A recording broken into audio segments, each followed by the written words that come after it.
नमस्कार, मैं हूं आपके साथ पंकज भार्गव।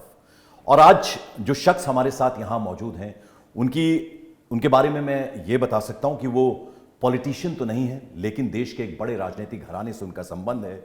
आप फिलैंथ्रोपिस्ट हैं, फिटनेस एक्सपर्ट हैं, बिजनेसमैन हैं और प्रियंका गांधी के हस्बैंड हैं रॉबर्ट वाड्रा। रॉबर्ट, बहुत बहुत स्वागत न्यूज़ 18 इंडिया। नमस्कार जी, नमस्कार। Thank you for having me here. Robert, आज मैं आपसे बात कर रहा हूं तो देखिए, 5th फेज का मतदान हो चुका है, चुनाव हो चुका है। रायबरेली, अमेठी, वहां पर भी मतदान हो गया है। तो आप चूंकि चुनाव प्रचार में अब तक जितने भी चुनाव हुए हैं आप उसका एक हिस्सा रहे हैं, तो क्या देख पा रहे हैं आप, खासतौर पर अगर मैं रायबरेली और अमेठी की बात करूं? पहले तो बहुत ही खुशी का माहौल है, और क्योंकि अमेठी के लोग बहुत खुश हैं कि किशोरी लाल शर्मा उनके साथ है। उन्होंने 40 साल से वहाँ काम किया है, मेहनत की है।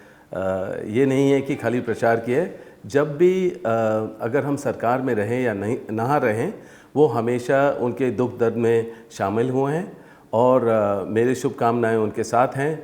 और मैं रायबरेली तो ज़रूर, राहुल हैं वहाँ, सोनिया जी के बाद राहुल हैं वहाँ, और जितनी मेहनत राहुल ने की है सोनिया जी के द्वारा हुआ है, और राहुल भी करेंगे ज़रूर। हाँ, खुशी का माहौल ये है कि जो स्मृति ईरानी जी ने बोला था कि वो करेंगे, मेहनत करेंगे, प्रगति करेंगे अमेठी के लिए, वो नहीं हुआ।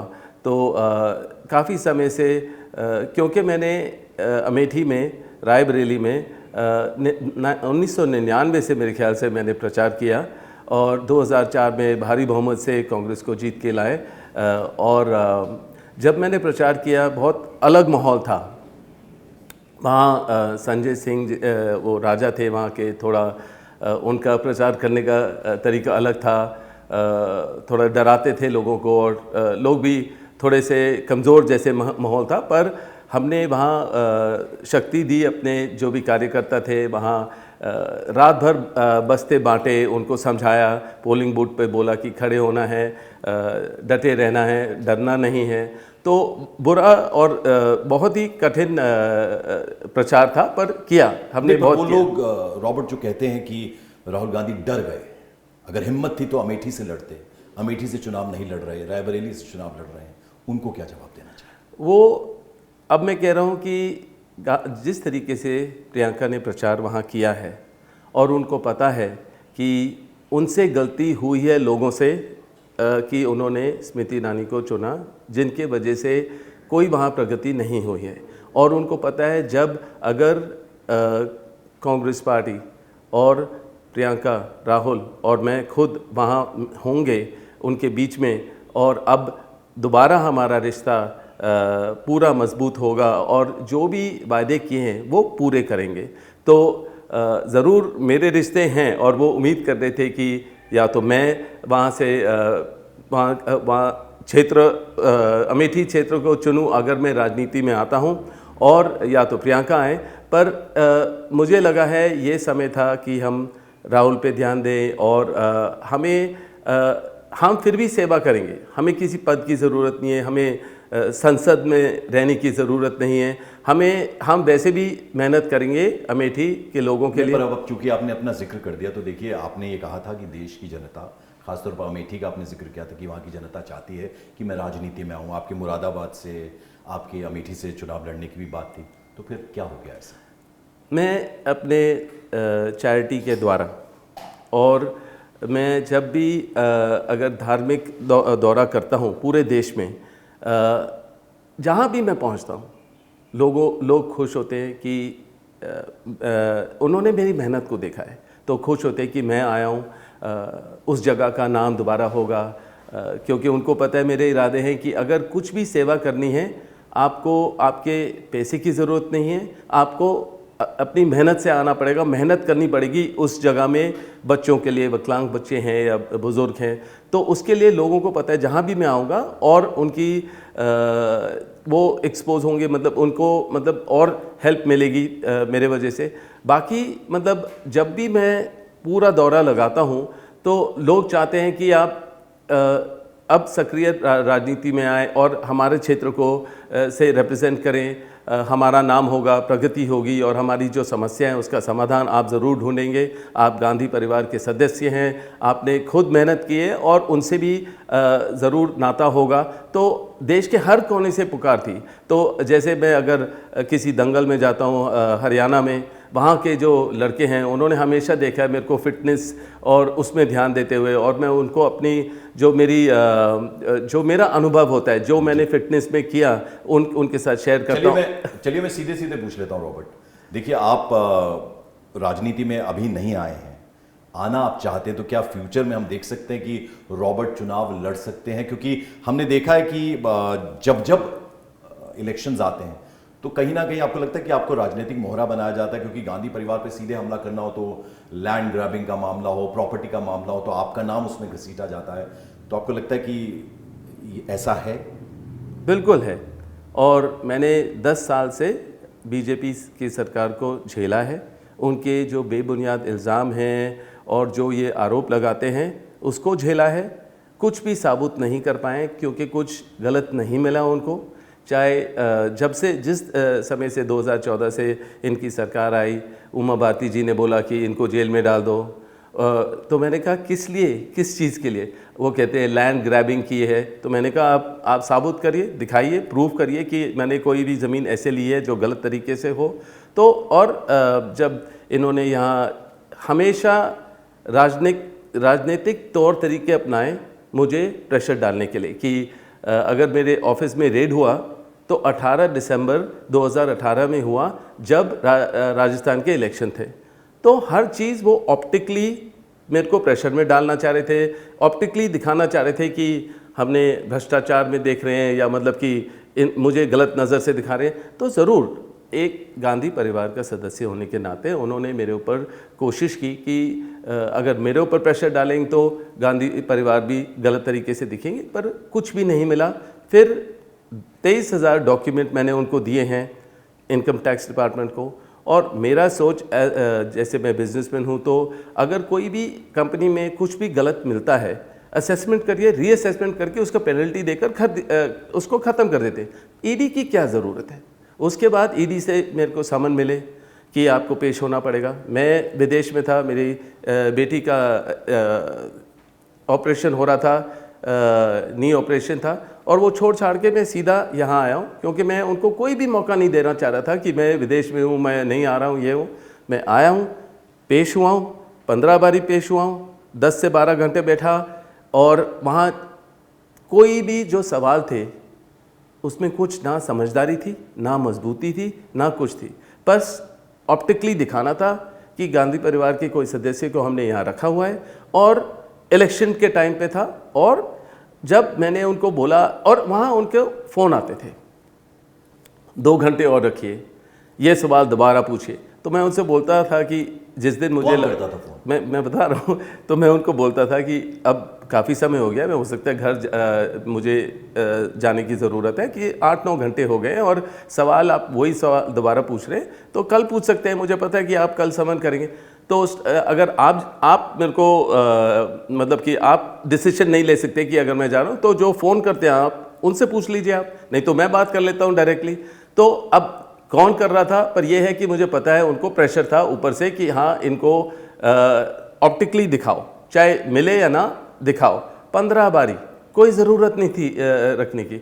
और अभी भी वो केस बंद नहीं हुए हैं, वो क्योंकि उसको खींचना चाह रहे हैं। जब भी कोई इलेक्शन होता है, फिर से रॉबर्ट वाड्रा का नाम लेना, फिर से कोई बेबुनियाद इल्ज़ाम लगाना, और वो चलते नहीं है। लोग इससे खुश नहीं है, क्योंकि या तो आप साबित करो या छोड़ दीजिए।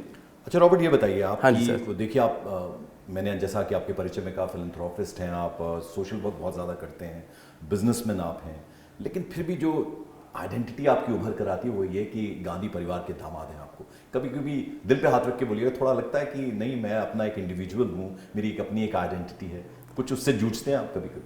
बिल्कुल नहीं, मतलब मैं गर्व हूँ कि मैं इस परिवार का सदस्य हूँ, जिसने इंडिपेंडेंस से देश को पूरी मेहनत से, लगन से देश को आगे प्रगति दी, और उनके प्यारों को वो खोया उन्होंने, और बहुत बुरी तरीके से खोया। और मतलब कि देश ने देखा, तो उनकी जो लेगेसी है उसमें मैंने सोनिया जी से बहुत सीखा। और मैंने खुद, जब आप इस परिवार के सदस्य हैं, आपको हर जो भी कदम लेंगे सोच समझ के लेना पड़ता है, जो भी कहेंगे सोच समझ के करना पड़ता है। पर ज़रूर मुझे कभी भी कोई मुश्किल नहीं पड़ी है, और ना तो मेरे कोई ज़रूरतें थी जो हद से ज़्यादा थी। हाँ, पर मुझे थोड़ा सा अलग लगा कि 2011 में एक समय मेरे अखबार में 6 पैक थे, दिखाई दे रहे थे फिटनेस के मुताबिक, और एक हफ्ते बाद करप्शन केसेस के फ्रंट पेज पे थे। तो ये जो बदलाव था मेरे को समझ नहीं आई, पर उस समय में मैंने, जैसे आप फिलांथ्रोपिस्ट या समाज सेवी बोलेंगे, उस समय मैंने अपने आप को और अपने चैरिटी में शामिल किया। और जो विकलांग बच्चे थे या अंधे बच्चे थे, वो इतने अपने मुश्किल, जब वो उनकी मेरी पहचान बन गई थी, वो मेरे साथ बैठते थे, अपनी मुश्किल बताते थे और फिर भी हंसते थे। और जितनी भी मुश्किलें हैं उनकी रोशनी कभी देखी नहीं है। और जब भी उनको लगा कि कोई मुश्किल थी, वो फिर भी अपनी बात करके हंसते थे। और मैंने उनसे बहुत सीखा। मैंने सीखा कि ये जो आरोप मेरे ऊपर है या जो ये मुश्किल में मुझे डालने की कोशिश कर रहे हैं, कोई मुश्किल है नहीं इस मुताबिक। तो उनसे मैंने सीखा। क्योंकि गांधी परिवार का आप हिस्सा इसलिए टारगेट किया जाता है, आपको बिल्कुल। ऐसा लगता है? अच्छा सर, आप ये भी बताइए, आपकी ये भी कहा जा रहा है कि रायबरेली अगर राहुल गांधी जीत जाते हैं तो वो जाएंगे वायनाड को ही चुनेंगे, अगर वायनाड से भी जीत जाते हैं तो उस सिचुएशन में प्रियंका गांधी कैंडिडेट हो सकती हैं। इसमें कुछ दम है इस बात में? ये जो सोच है, देखिए, जब भी मैं बात करता हूँ, ये मैं अपने अनुभव से बात करता हूँ, या मैं ये बोलूँगा कि ये जो मेरी सोच है, ये ना तो राहुल की है, ना प्रियंका की है, ना गांधी परिवार की है, ना कांग्रेस की। ये मेरी अपनी सोच है। तो मैं कोई भी ऐसी चीज़ नहीं बोलूँगा जिससे लगेगा कि मैं उनके लिए बोल रहा हूँ। पर ज़रूर राहुल चाहेंगे कि प्रियंका हो या मैं हूँ या जो भी है, पर हम कांग्रेस के सोच से चलते हैं। मेरे को लगता है जो कांग्रेस पार्टी चाहेगी। आप चुनाव लड़ना चाहते हैं? सोनिया जी से इस बात की इच्छा आपने जाहिर की थी? या पूरा देश चाहती है कि मैं चुनाव लड़े, पूरा परिवार को पता है, पर कोई जल्दबाजी नहीं है। कोई मतलब मेरे को ऐसी चीज़ नहीं है कि मेरे को पद की ज़रूरत है। मेरे को वैसे भी उतना ही आदर और प्रेम से लोग मिलते हैं, पर हाँ, जहाँ भी मिलते हैं उनकी उम्मीदें बहुत होती हैं कि अगर उनकी कोई मुश्किल है वो मेरे से बोलते हैं, और अगर किसी की कोई रिक्वेस्ट होती है मेरे से बोलते हैं। तो चाहे मैं एक मामूली नागरिक हूँ, अगर मैं बोलूँगा कि मैं संसद में नहीं हूँ, तो फिर भी मेरे से उम्मीद ज़रूर करते हैं कि आप अपने परिवार को बोलिए हमारी ये मुश्किल है या जो भी है। तो इस तरीके से हमेशा मुझे राजनीतिक तरीके से ही देखा जाता है कि एक पॉलिटिशियन जैसे, और एक उद्योगपति जैसे नहीं। तो मतलब कि हाँ, ज़रूर अभी आगे क्या डिसीजन लेते हैं राहुल, मुझे पता नहीं है। और कांग्रेस पार्टी का क्या सोच होगा, किसको वहाँ प्रत्याशी या जो भी बनना चाहिए, वो देखेंगे आगे जाके। और कांग्रेस पार्टी जो छोड़ के जा रहे हैं, बीजेपी में शामिल हो रहे हैं, हाँ जी, वो उसका बड़ा कारण क्या है? और दूसरा ये कि जो कांग्रेस पार्टी के अंदर हैं भी, वो जिस तरह के बयान देते हैं उससे बहुत ज़्यादा संकट पैदा होता है। आपको लगता है सैम पिट्रोडा ने जो कुछ कहा, वो इतना बड़ी न्यूज़ बनी, इतनी बड़ी खबर मिली, आपको लगता है उससे कुछ डेंट होता है, नुकसान होता है? देखिए, जो छोड़ के जा रहे हैं ज़रूर हम खुशी से उनको बोलेंगे आपके अच्छा फ्यूचर होना चाहिए आगे जहाँ भी आप रहें। पर ये मैंने देखा है कि देखिए, जब मुश्किल आती है या आपके पास सत्ता नहीं हो, तो झेलने की क्षमता होनी चाहिए कि चाहे आपसे घर से हटा दिया हो या सिक्योरिटी हटा दी हो, और आपकी पहचान ये नहीं होनी चाहिए क्योंकि मैं एक मंत्री हूँ, मैं देश भर में मेरी पहचान है, उसके वजह से मुझे सिक्योरिटी मिलती है, उसके वजह से मुझे घर मिलता है। हमने भी अपना घर खोया। इस बीजेपी गवर्नमेंट ने एसपीजी को हटवाया, कोई असेसमेंट नहीं की। थ्रेट परसेप्शन होता है, उसकी असेसमेंट होती है। एक दिन में ही आपने बोला कि एसपीजी हटेगी, और क्रोनोलॉजी होती है कि एसपीजी हटेगी तो फिर घर हटेगा, घर हटेगा तो जो भी बीजेपी के नाकामियां हैं जिसके बारे में हम जिक्र करते हैं, उससे डाइवर्ट करने के लिए हमें इन चीज़ों में व्यस्त किया जाता है कि जो नया घर बनाने के लिए या जो भी है। तो मैं ये कहूँगा कि जो भी छोड़ के जा रहे हैं उनको कोई लालच दिया जा रहा है, या मतलब मॉनेटरी तरीके से या कोई पद के वजह से वो खींचेंगे उनको। और मेरे ख्याल से तो देश देखता है कि जैसे ही सत्ता बदलेगी वो खुद चाहेंगे कि वापस आएं। और मैं नाम मेंशन नहीं करना चाह रहा हूँ, पर बहुत सारे लोग हैं जो मुझे कांटेक्ट करते हैं कि हम वापस आना चाह रहे हैं, क्योंकि जो हमने सोचा था बीजेपी में हमें जगह नहीं, ना कोई हमारी सुनवाई है, ना कुछ सोच है, बस हमें अंगोछा बना दिया, ऑप्टिकली दिखा दिया और वहीं रह गए हम। एटलीस्ट ये तो था कि हम कांग्रेस पार्टी में हमारी सुनवाई थी, कभी कभार राहुल जी मिलते थे, आप मिलते हो, पूरे परिवार मिलता है, कांग्रेस के अलग मंत्री मिलते हैं और बात करते हैं कि आगे की क्या सोच है, आपको मेहनत करनी पड़ेगी। रॉबर्ट, देखिए 400 पार का एक टारगेट दिया प्रधानमंत्री ने, और पता है देश को कि अगर बीजेपी एनडीए अच्छा करता है तो प्रधानमंत्री का एक चेहरा है। दूसरी तरफ कौन? इंडिया गठबंधन, प्रधानमंत्री कौन होगा? क्या राहुल गांधी प्रधानमंत्री होंगे, ममता बनर्जी होंगी, शरद पवार होंगे, अखिलेश यादव होंगे, अरविंद केजरीवाल होंगे? प्रधानमंत्री कौन होगा? तो ये संकट तो है ना। संकट तो ये है कि जब भी पूरे देश के लोग देखते हैं कि अगर 400 पार ये बोलेंगे तो पहले ईवीएम का सोचेंगे, ईवीएम में गड़बड़ी होगी तभी होगी ये 400 पार, क्योंकि क्या है कि सेंटिमेंट बदल गया है। उसका जवाब देते हैं ना कि जिन स्टेट्स में आप जीत जाते हैं, कांग्रेस पार्टी जीत जाती है, तब कुछ नहीं कहती। नहीं, पर ये जो सोच है ये लोगों की भी सोच है कि ये गलत हो रहा है। तो मुझे लग रहा है कि आजकल तो प्रधानमंत्री जी और कोई भी 400 पार की बात नहीं करते हैं। वो सबको पता है कि ये भी एक जुमला होगा कि नहीं हो पाएगा ये जो बोल रहे हैं। और देश बदलाव चाहती है, देश चाहती है प्रगति, और किसान के लिए सोचते हैं, महिला की सुरक्षा के बारे में सोचते हैं। आप देख रहे हैं जैसे प्रबन्ना ने जो किया है कर्नाटका में, प्रज्वल प्रबन्ना जो भी है, या रवन्ना ने जो किया है, ये जो 400 महिलाओं के साथ गलत किया उन्होंने, और उसका मतलब एक हफ्ते में बुला रहे हैं और प्रधानमंत्री उसी मंच पे उनके लिए वोट मांग रहे हैं। पर वो तो जवाब है, स्वाति मालीवाल वो चीख चीख के कह रहे हैं कि उनके साथ क्या कुछ हुआ है, तो उसमें मंच शेयर होता है। पर बीजेपी के जो महिला हैं वहाँ आंदोलन करते हैं सीएम के सामने, पर प्रज्वल के वहाँ तो कोई आंदोलन नहीं कर रहे।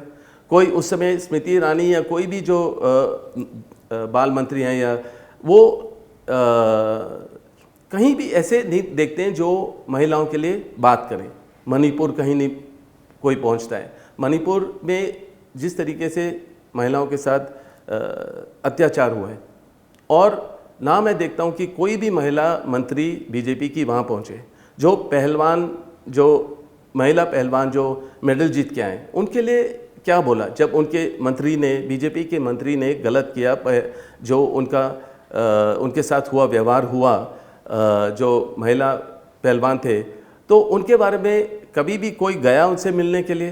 तो मैं कहता हूं कि महिला की सुरक्षा के बारे में बीजेपी नहीं बात कर सकती है। और ज़रूर मैंने सुना कि अमित शाह जी जा रहे हैं मणिपुर वोट मांगने के लिए। उनको झटका ज़रूर मिलेगा इस इलेक्शन में। उनको ज़रूर एक जो देश की जनता जागरूक है जी, वो उनको जवाब देंगे। रॉबर्ट, देखिए आपका बड़ा व्यस्त कार्यक्रम है, लेकिन फिर भी मैं जल्दी 2-3 सवाल पूछना चाहूँगा। देखिए बीजेपी ये कहती है कि हमने जो कहा था अपने मैनिफेस्टो में 370 हटा, चुनाव में इतना शानदार प्रतिशत आ रहा है, परसेंटेज इतना अच्छा रह रहा है, 36 सालों में अगर हम बात करें 40 सालों में इतनी ज़बरदस्त वोटिंग श्रीनगर में हुई है, 370 हटने के बाद ये सब हो रहा है, भव्य राम मंदिर बन के तैयार है। और आप पे मैं देख रहा हूँ श्री रामचरितमानस, श्रीमद् भगवद गीता आपके पीछे पड़ी है, स्पिरिचुअलिटी में आप बहुत बिलीव करते हैं, लेकिन राम मंदिर नहीं गए आप लोग, उसको लेकर बहुत सारे सवाल उठ रहे हैं, क्या जवाब है? देखिए, पहले तो वो बीजेपी के लोग अपनी मैनिफेस्टो पे ज़्यादा ध्यान दें तो अच्छा रहेगा। वो तो खाली कांग्रेस की मैनिफेस्टो के बारे में बात करते हैं। अब उनके इतनी बात करने की वजह से पूरा देश मैनिफेस्टो उठा के असल में देख तो रहा है, तो उसी का प्रचार हो गया अलग से। बाकी उनके जो वादे हैं और उनके जो 2 टर्म में जो बोला है, कभी उसको निभाया नहीं है उन्होंने। और ज़रूर जब भी प्रचार करेंगे तो खाली इन्हीं चीज़ों की बात करेंगे, जो असल में मुद्दे हैं उसकी कोई बात नहीं होती, क्योंकि कुछ किया नहीं उन्होंने। जो भी करना था, जो भी देना था, सारे अपने उद्योगपतियों को दे दिया है। स्पिरिचुअलिटी जो होती है वो बगैर पद के होती है, अंदरूनी अंदर से होती है, वो ऑप्टिकली नहीं होती है। तो मुझे लग रहा है कि एक आपको ज़रूर क्या कहेंगे उसको, सेक्युलर होना चाहिए, क्योंकि देश को डिवाइड नहीं करना है हमें। और मैं हमेशा बोलूँगा, स्पिरिचुअलिटी से मैंने बहुत सीखा है, और हर मज़हब से, क्योंकि हमारे खुद के घर में हिंदू हैं, मुसलमान हैं, और क्रिश्चियन हैं, और सिख भी हैं, और बुद्धिज़्म भी हमारे रिश्ते में। नहीं तो प्रधानमंत्री भी कहते हैं सबका साथ, सबका विकास, सबका विश्वास, वो तो कहते हैं ये बात। पर देखिए, उनका सोच, बीजेपी का सोच धर्म की राजनीति है, और एक ही धर्म के बारे में सोचते हैं।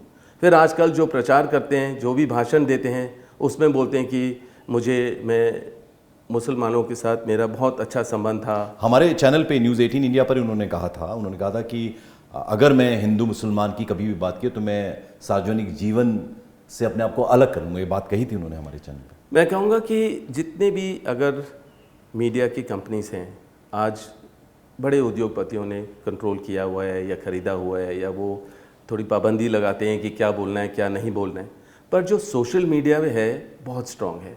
और आज जागरूक सब हो गए हैं, क्योंकि सबके हाथ में फ़ोन है। अगर आप देखेंगे, जो आपने जैसे फरमाया अभी प्रधानमंत्री कुछ बोलते हैं पहले और उसको इनकार करते हैं, फिर दोबारा अपने भाषण में कुछ बोलेंगे, तो लोगों का जो भरोसा है वो टूट गया है, वो हट गया है कि ऐसे प्रधानमंत्री जी को हम क्यों आगे एक और मौका दें, क्योंकि वो अपने जो भी बोलते हैं उस पर टिकते नहीं हैं। तो ज़रूर हमें प्रगति की बात करनी चाहिए, हम सेक्युलरिज्म की बात करनी चाहिए, हमें देश में जो बड़े मुद्दे हैं उस पर ध्यान देना चाहिए, तो और तभी देश आगे बढ़ेगा। चलिए 2-3 छोटे-छोटे सवाल मैं आपसे पूछूंगा। एक तो ये कि जब पप्पू बोला जाता है राहुल गांधी को, शहजादे प्रधानमंत्री हर रैली में, हर भाषण में शुरुआती ऐसे करते हैं। प्रियंका जी ने हालांकि उनको जवाब दिया है, तो आपको लगता है कि नहीं कहना चाहिए प्रधानमंत्री को ये बात? बिल्कुल, एक लेवल होता है प्रधानमंत्री का पद का। और अगर मैं अपनी बात करता हूँ कि जब मैंने ओबामा जी को देखा, जिस तरीके से वो अपने भाषण देते हैं, मैं यूएस सिटीज़न नहीं हूँ, पर जिस तरीके से उन्होंने बोला, पढ़े लिखे हैं, सोच समझ के बोलते हैं, पूरे सबको लेके इकट्ठा चलते हैं। और यहाँ है, मतलब मांस मच्छी की हो रही है बात, अपने गाय भैंस की बात हो रही है, या मंगलसूत्र की बात हो रही है, या राहुल की नकल उतारेंगे, और फिर वो लास्ट में अडानी अंबानी के ऊपर भी आ गए और टेम्पो में ले जा रहे हैं। ये क्या तरीका है? और वैसे भी नेहरू जी की बात करेंगे, इंदिरा जी की बात करेंगे, और नहीं, वो इसलिए भी बोलते हैं ना, इलेक्शन टाइम जब आता है, अभी हमने देखा हनुमान मंदिर गए थे रायबरेली, जब गए थे राहुल गांधी, अभी जिस दिन मतदान था वहाँ पर, तो राहुल गांधी हनुमान मंदिर जाते तो कहते चुनाव आते तो ये भी अपने आप को भगवान के रंग में रंग लेते हैं। वो आप देखेंगे कि उनका प्रचार करने का तरीका है कि खाली राहुल जो कर रहे हैं वो देखिए आप। पर मैं कहूँगा कि ठीक है, अगर आप हमेशा उनके बारे में कुछ बोल रहे हैं, आप या आपके कोई भी मंत्री कन्याकुमारी से कश्मीर चल के दिखाइए, उतनी मेहनत करिए ना, लोगों से मिलिए, बड़ी बड़ी गाड़ियों में, प्लेन में, और अच्छे कपड़े पहन के, पोशाक पहन के दिखने के लिए ऑप्टिकली करेक्ट नहीं होता है। भारत जोड़ो यात्रा ने उनके राजनीतिक जीवन को, राहुल गांधी के एक नया आयाम दिया है, आपको लगता है? बिल्कुल, बहुत बहुत सीखे उनसे, और मैं भी उनके साथ शामिल था, और मैंने भी देखा कितना प्यार, कितना दुख उन्होंने लोगों का समझा। और मैंने कहा बहुत प्रेशर होगा कि हर महिला कुछ बोल रही है, किसी उनके बच्चे को जला दिया या उनके घर जला दिए, या बहुत डर था, और इतना प्यार भी था कि बस एक हाथ पकड़ना है, और इतने किलोमीटर चलना, चाहे उनके नी में दर्द था, पैर में दर्द था, पर फिर भी वो चले, लोगों से मिले, और चाहे जहाँ बीजेपी की सरकार थी काले झंडे दिखाए और रोका गया, पर वो चलते गए, उनका मुकाम कुछ और था। अब 2 सवाल आखिरी मेरे। हाँ जी। एक तो ये कि चूंकि लेगेसी है आपके परिवार की, रेयान और इमाया नाम है, मिराया और रायहान, अब बड़े हैं वो लोग भी, तो कभी जब एक साथ आप बैठते हैं डिनर टेबल पे या लंच टेबल पे, कभी राजनीति डिस्कस होती है? ज़रूर। वो अपने माता जी से, प्रियंका से बहुत सीखते हैं, सोनिया जी से सीखते हैं, राहुल से सीखते हैं। उन्होंने वो भी समय देखा था 10 साल पहले कि जिस तरीके से हमें इतनी बुरी तरह दिखाया गया और राजीव जी के बारे में गलत बोला और सबके बारे में। और उन्होंने ये भी समय देखा जहाँ एक जज ने बोला कि मेरे बारे में जो मेरे केसेस थे कि आज फ्राइडे है तो हम सोमवार तक अपनी जजमेंट दे देंगे। सब ने बोला आपको तो जेल में डालेंगे क्योंकि ये है वो है जो भी है, इनकी सरकार है। तो वो पूरा समय था जहाँ वो घबराए हुए थे और उन्होंने लास्ट 10 साल में देखा कि इतना अलग प्रेशर डाला उनके ऊपर, मेरे ऊपर, और हमें घर से निकाला, सिक्योरिटी कम करी और हर चीज़ पर। एक चीज़ है, उनको गर्व है कि हम निडर हैं, हम देश के हित में बोलते रहेंगे। चाहे 8 बजे लखनपुरी के लिए प्रियंका निकलें और 11 बजे तक वहाँ उस गांव में ढूंढते रहेंगे उस पीड़ित महिलाओं से मिलने के लिए, और वो ज़रूर उनको अरेस्ट कर दिया गया। तो बच्चे उनकी सुरक्षा के लिए चिंतित होते हैं और मैं भी चिंतित होता हूँ। तो ज़रूर उन्होंने सीखा और मुझे पता है वो आगे जाके जो भी चुनेंगे बहुत अच्छा करेंगे। 2 सवाल है मेरे। हाँ जी। क्या हम एक राजनीतिज्ञ के रूप में, एक पॉलिटिशियन के रूप में रॉबर्ट वाड्रा को जल्दी देखेंगे? दूसरा, 4 जून को क्या होने जा रहा है? 4 जून में बदलाव होगा जो देश के लोगों को चाहिए। हम तो वही बोल रहे हैं जो पहले भी बोल रहे थे, वही कह रहे हैं। हम तो हमेशा देश के हित में बोलते हैं, पर देश को चोट लगी है, देश के लोगों को चोट लगी है। नहीं, वो बदलाव क्या होगा? बदलाव होगा कि इंडिया गठबंधन सरकार बनाएगी और देश के हित में काम करेगी। ज़रूर राहुल गांधी प्रधानमंत्री बनेंगे? मैं उम्मीद करता हूं, क्योंकि मैं राहुल को जानता हूं, मैं अखिलेश और दूसरों को नहीं जानता हूं। मेरे दोस्ती अबव पार्टी लाइन सबसे है, पर मैं राहुल को अरसों से जानता हूं और मुझे पता है जो भी वो करेंगे मेहनत, मन, लगन और देश के हित में करेंगे। रॉबर्ट वाड्रा चुनाव लड़ेंगे? ज़रूर लड़ूंगा, मैंने कभी मना नहीं किया है, पर सही समय पर। कोई मेरे को जल्दी नहीं है कि मेरे को पद चाहिए या जो भी है। मैं समाज सेवी हूँ, मैं सेवा करता रहूँगा, चाहे मैं राजनीति में हूँ या ना हूँ, या संसद में हूँ या ना हूँ। पर मेरे को वैसे भी एक पॉलिटिशियन जैसे देखा जाता है और सवाल वैसे ही होते हैं। चाहे मेरे को संसद में आने की ज़रूरत नहीं है, मैं वैसे ही सेवा करता रहूँगा अपने तरीके से। अपने मैं कहूँगा बड़े पैमाने पे तो हो नहीं पाएगा, क्योंकि जो अगर मैं सांसद होता मैं अलग तरीके से करता, पर ज़रूर लोगों को लगा कि जिस तरीके से बीजेपी ने आपको परेशान किया है, आप उसका जवाब संसद में दीजिए आप। तो लोगों की उम्मीद है कि मैं आऊँगा और ज़रूर आऊँगा मैं आगे। रॉबर्ट वाड्रा, हमारी सारी शुभकामनाएं आपके साथ। न्यूज़ 18 इंडिया को आपने धन्यवाद जी, शुक्रिया। धन्यवाद, थैंक यू वेरी मच।